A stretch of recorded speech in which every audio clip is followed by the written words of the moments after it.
Danny Glover, who played an important part in Places of the Heart, emerged as a truly admirable character, a man with a heart of gold. He had a similarly positive role in Silverado. In the movie The Color Purple, in which he stars, the character he plays is so much more complex and not as easily likable. I asked Danny Glover about that. Complex is the key word, I think, to this.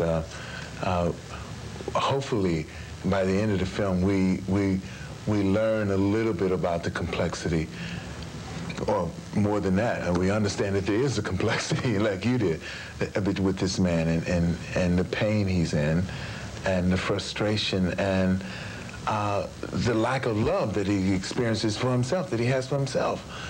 I think that's important. He's certainly, like all human beings, capable of loving in some form, to some extent, you know. He's also physically attractive, and he loves beautiful things. Steven Spielberg said that he's a product of second-hand victimization or hand-me-down victimization. Yeah. What do you mean by that? I just, here's a man that seems not to be capable of making decisions that affect his life, to saying no, to saying that this is what I want, and going after and getting what he wants, you know. Certainly, he places himself in a relationship which borders on, in some ways, both fantasy and real, with Shug Avery.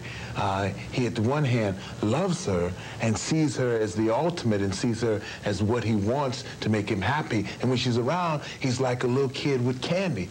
And when she's gone, he's not. But at the same time, he's incapable of having her. He's incapable because she is the embodiment of this free spirit that he cannot deal with, you know. So on the one hand, he feels somewhat destroyed,